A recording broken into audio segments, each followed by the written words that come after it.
Hey, hi, it's Meredith. I am here with an eclipse reading. We're about to have one on the 14th of December, 2020. And 3 minutes into the eclipse, we're going to have a brand new moon too. So I thought we'd cover the astrology because, while it is still the weekend at this point, at the time of this recording, the electromagnetic pull on us is tangible. I feel it myself, and there's almost no middle ground between being super inspired, infused with energy, raring to go, and suddenly needing a nap. So you all might be feeling the same. I've heard from many people who are feeling this way, so I know it's related to the cosmos. So I checked out the trusty moon diary, like I have been promising to do off and on through the week for the the daily readings. And look at all this stuff going on here on Monday. So I thought we'd cover it, thought we'd get into it. The eclipse is kind of a big deal. It's a solar eclipse in the sign of Sagittarius. It's going to happen, I'm in an Eastern time zone, so that's happening at 11:13 a.m. for me. So adjust for yourself. But 3 minutes later, at 11:16, we've got a new moon, also in Sagittarius. But through the course of the day, the moon's going to shift signs into Capricorn. So we're going to deal with those energies too. Then we'll go through the astrology of what's happening in the cosmos, so we can all get a feel for that. Keep in mind that when you have a solar eclipse, this one in particular in Sagittarius feels like the beginning of a brand new year or a brand new cycle. So this is a wonderful time for us to really have our eye and our heart and our mind on what we're holding in heart space, what we intend to make real. Also, the Sagittarius energy is going to provide a whole lot of passion. And that's not something we're going to be able to keep down.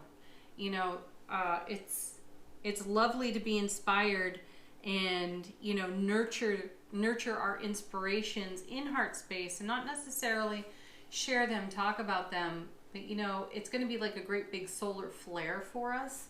And we're not going to be able to hold back our wave of passion for what we're excited about, right? And I think that's fun. And this is also a time for us to, while we may want to really put out there what we're holding in heart space, this is a time for us, at least during the eclipse itself proper, to listen, to contemplate, and not take action until we're beyond the eclipse. So that'll be a couple hours after it begins. So if it begins around 11:13 in the morning, probably by 2 o'clock in the afternoon, you'll be able to take some action. But during the eclipse itself, it's wise to contemplate and nurture the energies that are still being held in heart space. After that, hey, it's a free-for-all. Let it loose. Let it ride. We've had a couple readings this week in the dailies where the cards have been encouraging us. I'm thinking of the death card, the High Priestess, right? Have been encouraging us to make way for what's in the Ace of Cups, Nine of Cups, Ten of Cups. We've seen them all this week. And I think we've seen the Nine of Cups more than once. I saw it in the shuffle on the tarot cards. I would not be surprised if it's one of the cards that's fallen out of the deck. My intuition is strong on that one. If it's not there, the essence of it is still here on the table once we get to the tarot cards. Though the message has been one of make way for what's new, what's coming, what's blossoming and beginning. This is absolutely an eclipse of a brand new beginning, a fresh start. And I know through conversation with family, with friends, people I'm doing readings with, everyone has been feeling some kind of buildup to this eclipse. And some of you are ambivalent about it. You're like, whatever. You know what? We've been here before. I've gotten all excited for new beginnings and fresh starts and still saw zero. evidence of. And then there are just as many who are super enthusiastic. So just like this pull, this feeling in the electromagnetics at this time, where some of us are feeling tired, some of us are feeling inspired, people are having similar reactions to the eclipse itself. And those of you who are not feeling exactly inspired, or who are slightly ambivalent, you may be experiencing the fulfillment of something, the completion of something. And that doesn't always feel the greatest. You know, there is a little bit of bittersweet energy on that. Certainly we've seen that in the Six of Cups this week as well. So it's all out there. It's a mixed bag. Just have some compassion for yourself as you ride through all of these really interesting waves. So let's get to the astrology of what's happening in this eclipse, or while this eclipse is going on. So again, these times are all Eastern, so adjust for your time zone. Eastern United States. At 3:15 in the morning, the moon is going to square. Our beautiful, lovely moon here is going to square Neptune. So what's a square all about? The planets are 90 degrees apart, and that creates a tension. So when, when energies square, moon is squaring Neptune, so there's tension between the moon and Neptune. And you couldn't have two more emotive planets together, creating a little bit of tension. However, the blessing in that tension is that they create leverage against one another. And we're able to find compromise and peace and resolution to any kind of energy that we are currently invested in emotionally. So what comes up when the moon squares Neptune is that our perceptions, our empathic sensitivities are all heightened. Our imagination could be running wild, and we desire togetherness, and we desire to share our daydreams with people. Yeah. So it's really kind of sweet, and I feel it's that tension in the square itself between the moon and Neptune that gives us the inspiration to, it's like letting steam off a pressure valve. That's what I feel. And it's done in a delightful way in spite of there being tension in the atmosphere. So we are the avenue for harmony when in this scenario here. The next thing that's happening is our moon conjuncts Mercury. So you know this is all about communication. Hang on. The moon conjuncts Mercury. I love this little visual. I did this for all of us to enjoy, of course, but I'm such a visual learner myself, and astrology is not exactly my forte. So this has become a great little teaching tool for me. But the planets are 0 degrees apart when they're conjunct. And what that means is there's a link within the sign that they're in. So within Sagittarius, you're blending the moon and Mercury within Sagittarius. So there's all that fire in Sagittarius, and then you have all the communication in Mercury with the sensitivity of the moon. And it's a new moon, so we're talking about what inspires us at this time. And we're very expressive, we're great with communication, and we are authentically sharing our feelings and our emotions. And isn't that refreshing? I know some of you are terrified, like, oh gosh, I've overshared, I've said too much. Though, I don't really feel that's possible at this point. You're sharing just enough and exactly what was meant to be shared. And it is, I come back to this word, inspiring, not only to you, because you'll feel a sense of relief from that. That'll be some of the pressure that comes off the valve over here on the square, right, with Neptune. But you'll feel a sense of relief for having shared your authenticity. Yes. Then we have, what comes next? The moon is conjunct the sun. Yeah. So we'll come back to the conjunct here. The moon conjuncts the sun, which is up here. I'm going to leave it there. So again, there's a great pairing. It brings out the best of the sun and the moon. So here we've got brilliant clarity with the sun, the love, the bliss, the happy, the joy, all the very best energies under the light of the sun, and then all of the very best energies under the light of the moon.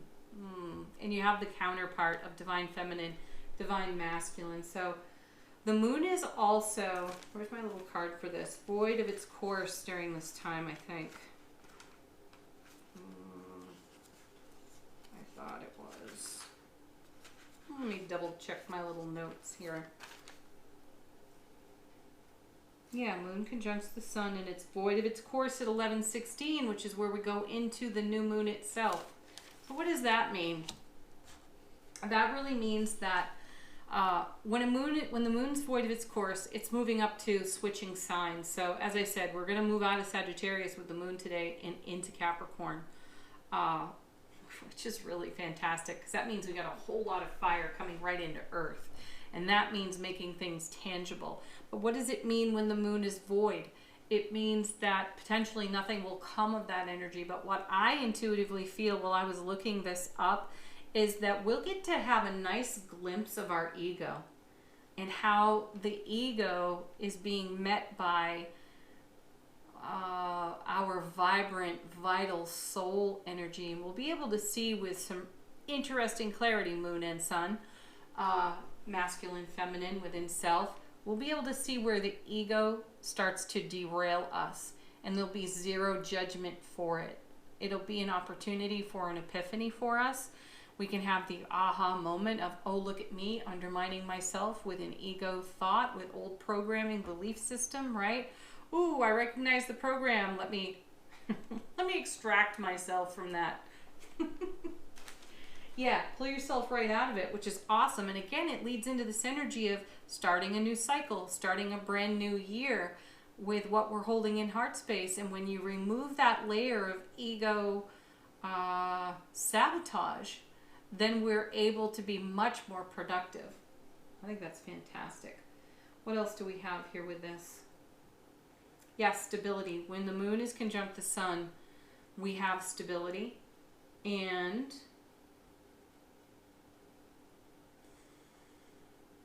we don't have drama. We have no dramatic reaction to what we witness in our own egos. And that is a huge gift going forward for us. So the next lineup is that Venus sextiles Jupiter. I have my cards out of order. Give me just a moment. Venus sextiles Jupiter, and that is a super positive alignment right there. Jupiter is considered the lucky planet. A sextile is a harmonious influence between planets. So there's cooperation, there's good humor, great interactions. Venus is going to bring the flirt energy out for us, which is fun. And we're able to collaborate well. You know, a really good exchange of ideas in this kind of energy. When does this happen? This happens around 3, or almost 4 in the afternoon. It's a super positive alignment. As I said, great humor. Self-love and love of others happens with ease and grace in the day. We're, again, able to, with that Mercury energy, we're able to express ourselves really well. With that harmony between, did I say harmony? With that tension between the sun and the moon, but having the moon being void in its course as it's ready to switch signs into Capricorn, we get to see things again with no drama. There's no filter there to have any kind of sabotage whatsoever. It's a great point of discovery for us. This is an excellent time for us to be in connection, communication with those that we know, love, and trust, because we're going to get great feedback. We're going to give great feedback. It's all going to be constructive, and we're all going to have this great joy to leap forward. That's going to feel very refreshing. The other thing that's happening is that Mercury is going to trine Mars nope, excuse me. The next thing that happens is that the moon moves into Capricorn.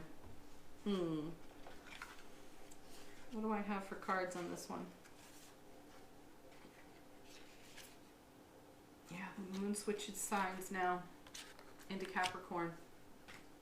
So what does that mean for us? As I was saying, I feel like with coming out of the fire of Sagittarius into the earth of Capricorn, that is, you hear, I've said it before on the channel, but I hear other people say this is where the rubber hits the road, or where the rubber meets the road, where you get real traction. And I feel like we're going to get real traction for what we're holding in heart space and in excited anticipation for manifestation. Yeah. So this has the effect of adding to that start of a new year or a new cycle. This moon moving into Capricorn feels like that. It adds to what's already there. So plus it's an eclipse. You know, this is energy that's going to blossom with us for the next 6 to 18 months. Could be longer even.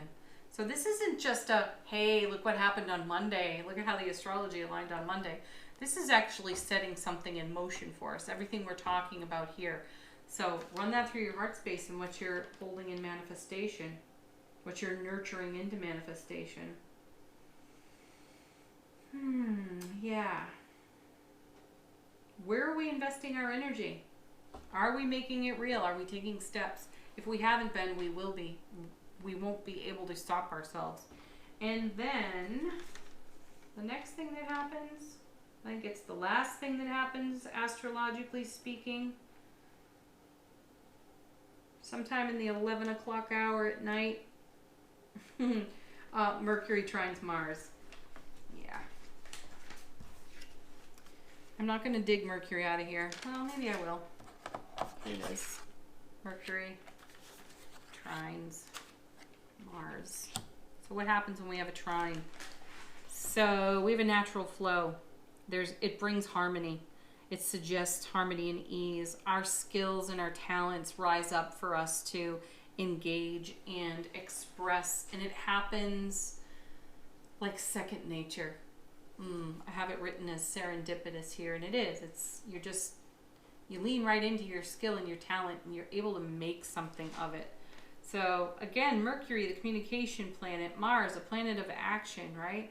So we're going to put our words into the momentum, and we're going to move forward dynamically in this energy.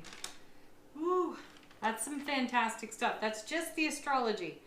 Now, I know Tuesday looks pretty busy too. Maybe we'll go over that. We'll see. But this is what's happening in the cosmos on Monday, right alongside the eclipse. Be prepared for that. So now I've pulled tarot cards. Rather, I have shuffled out tarot cards. And I simply asked what gifts are on offer to us. How would the cosmos speak to us in regard to this eclipse? And this is what we have. Our first card is Earth Mother, the Empress. I've been so excited to turn these cards over. I feel like it's Christmas Day. You know, you're so excited to open that present, right? That's how I have felt about these cards. When I was shuffling them, my heart was so full of joy, and I was giggling and just so happy. And they shuffled out of the deck smoothly. And they just feel like a big surprise to me. So our first card out is Earth Mother, the Empress. How fantastic is that? Because these cards, the astrology, the eclipse itself, are encouraging us to bring out, to coax out what's in our heart space, and to not only bring it out, but have the excited anticipation for it to be made real. And where we have the fire of Sagittarius moving into the earth of Capricorn in the course of the day, what better card to have here than the Earth Mother Empress? Mother of the tarot. She's the one who makes it all. She creates it all. She nurtures it all. She's also quite a warrior herself. So I feel that we have the grit, and we have the guts, and we have the wherewithal to absolutely bring out into the light of day what we have been holding in heart space. We want to share it. It feels like now is the time. And our next card is the Death card. This is one that just won't quit for us either. And I love that it's here. Because the message at the beginning of this was that we're making way for what's been in our Nine of Cups, Ten of Cups, Ace of Cups. And we need the Death card for that, don't we? The Death card is a purification card. It's a transformation card. It is an ending so that a beginning can happen. And to have the Death card sit right next to the Empress is total, complete confirmation of that message. She makes everything real. She creates. She manifests. Right? She's in harmony with the cycles of all things. And here's the Death card helping us make way through the purification of our energy by being able to look at our ego in the day with no judgment, no drama, total acceptance and allowing. What a beautiful gift. And how can you not move something off your foundation in that kind of an atmosphere that no longer serves you? You've just been comfortable with it, but you're ready to let it go so that what's flowing in, as I said, Ace of Cups, Ten of Cups, Nine of Cups, we've seen them all this week. We've seen them in repetition. And that is the universe absolutely delivering on the foundation. So, you know, the Empress and the Death card become very poignant in this reading. My guides are saying you can really take that to heart. Our next card, what do we have?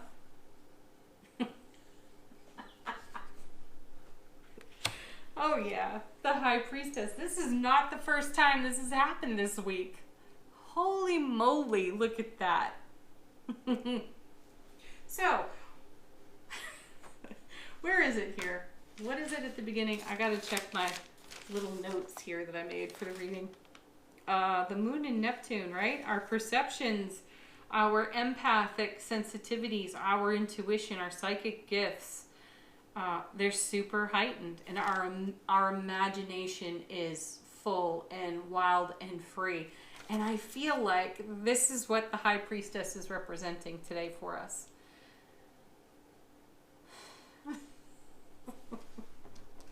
I love these cards. I love doing these readings. This kind of stuff just excites the heck out of me when it happens. And, you know, there it is. The High Priestess with the Death card. I love this pairing. And, you know, this started last year around this time, these two cards. They started showing up together in our daily readings. And then they showed up in repetition for a while, and they disappeared for a bit. And they came back for a bit, and they disappeared again. You know, and they've been showing up again recently. So that's a cycle. That's a wave. And that's what excites me about these messages. Now, these are all major arcana cards, by the way. And major arcana cards have a sense of permanency to them. Or if you were going to use time as a descriptive in this is energy that's going to stick around for a while. So while we're having this new moon and while we're having this solar eclipse and we're getting the message that we're starting a new cycle, beginning a brand new year, this is what we're giving birth to, the ending and the beginning. You know, we're closing out a year right now. We're bringing things to fulfillment and completion in a very natural cycle. And our intuitive gifts over this past week have been slightly obscured for us. You know, the message this week in the dailies has been all about a veil or a fog sort of rolling in, and that may be what has contributed to some of us feeling as if we haven't been able to see the forest for the trees and what's going on, right? But the cards have been asking us to have faith for what we hold in heart space, and the Empress is great confirmation of that, because what we hold in heart space doesn't disappear just because, you know, we have a few days of intuitive fog. And then here's the Death card and the High Priestess coming out for a second time together this week. I believe it was Thursday's reading that they came out, because I didn't do a reading for Friday. Yeah, so they were on Thursday. So, and here they are again. Great confirmation. They're not giving up on us. They're reminding us to continue to keep the faith. And as we go through this, or as we move into this eclipse and this brand new moon, we're going to feel the energies lift and expand in a way that we haven't felt in a while. Super exciting. What comes next for us? The Six of Cups. Beautiful card. This is the Naked Heart Tarot, by the way. It's such a gorgeous deck. And the Six of Cups for me is a card of reminiscing, nostalgia. It connects me to the Wheel of Fortune in the major arcana. So I feel that we're having an opportunity to review, recollect, to contemplate. And as the other card suggested in the astrology, this is a time while the eclipse is happening to be in contemplation, not necessarily taking action. And I feel that the Six of Cups is looking back at the Empress. And there is excited anticipation here for what is birthing on that Empress card. And there is a sense of cherishing for what's leaving Death card and our ability to see clearly what's coming. This is a card, the Six of Cups. It's called the Soulmate card. I feel it was Bonfire Tarot that taught me this, and I know I've shared it before, but I think it bears repeating today. It was in Bonfire Tarot where I saw the artwork, and it looks like a cosmic being is handing a cup to an earth being, right? And I feel it is the totality of or the collective of our soul, wisdom, knowledge, and experience. And it's us reaching up for that and receiving it, channeling it, bringing it in. I feel that the astrological alignment of the day really does allow for that. So be prepared for some great cosmic intuitive downloads today. And it's a gift you're giving yourself on a soul level. Next we have, oh my gosh, Nine of Cups. Yeah, we are absolutely blessing and gifting ourselves. We've seen this card a few times this week, and gosh, I think I even mentioned it at the beginning of this reading. Anyway, there it is, Nine of Cups. A wish comes true, a dream fulfills. You know how I feel about this card if you've been listening to these readings. This is a card that is confirmation of, indicative of all the energy that you invest in yourself. That's the Ace of Cups to the power of 9, overflowing love, bliss, joy, and happiness into your world. So it's not so much the magic wand that gets waved over us and voila, a thing you wished for just suddenly appears. This is a card that really embraces the energy investment, the heart, the soul that you have put into the love and the light that you are, and how the whole entire universe responds to the love and the light that you are, and that fills your cup and that overflows. And that's a wow factor. So this is a card you take into contemplation with deep appreciation for your own self and what you have attracted into your world, and the kind of people that you have attracted into your world that you share togetherness with at this time. Oh, I feel emotional over that one. And then, oh my goodness, look. Sky Father. So we have Earth Mother and Sky Father. That's the Empress and the Emperor in the reading. And they're on either side of everything in between. This is what is coming to us. This is what we are creating in our Divine Feminine, our Divine Masculine. That's a showstopper right there. How beautiful is that, right? Well, folks, there's the eclipse reading. Stay tuned. I'm going to do a short reading for each sign of the zodiac connected to this eclipse message. So I will link this reading to the end of every sign so that you can watch this preferably first and then go watch your sun sign. Or watch them all. Watch your moon and your rising and your Venus, whatever makes your heart happy. But check it out and see how this message connects to you specifically. Oh, just a moment. I did shuffle out some other cards, oracle cards. And I simply asked, what new cycle is beginning with this eclipse? And pulled oracle cards from Oracle of the Seven Energies, I believe it's called, by Collette Baron-Reid. And our first card was Exposed and Revealed. Ooh, yeah. I think that our eyes are going to be wide, wide open to all the gifts that come through this eclipse energy and this new moon and this new beginning, new cycle that's starting for us. And I love I love that we have the moon phases on the Death card, and we have them on the High Priestess as well. So what's woven into this new phase, new cycle, new year is a whole lot of endings and beginnings. And I feel a deep transformation in our spiritual journey, in the way we choose to express and celebrate and live on our foundations. That's exciting. So exposed and revealed. What was it? Which alignment was it here? That was...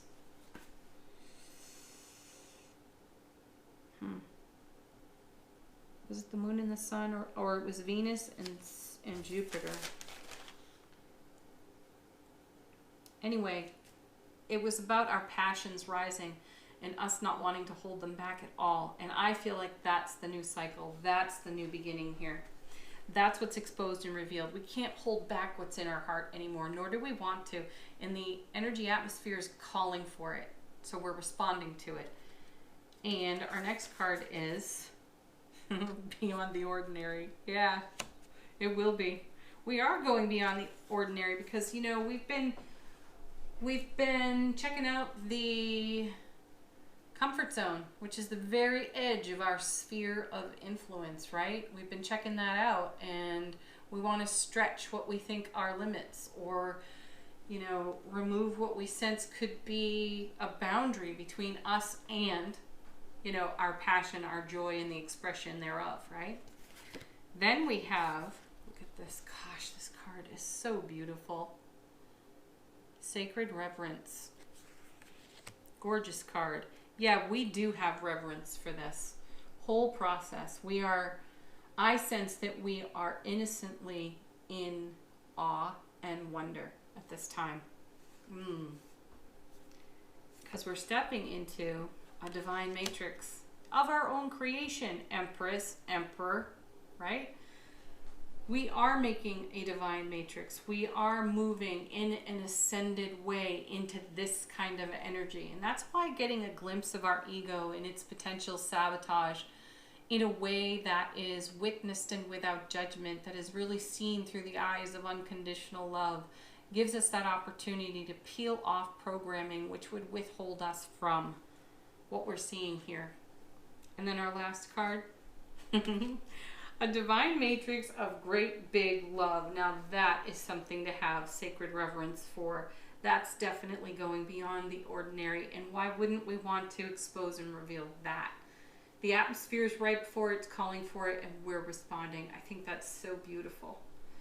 Thank you so much for watching, everybody. Do check out your eclipse readings for your sign for this month. They'll be coming along shortly.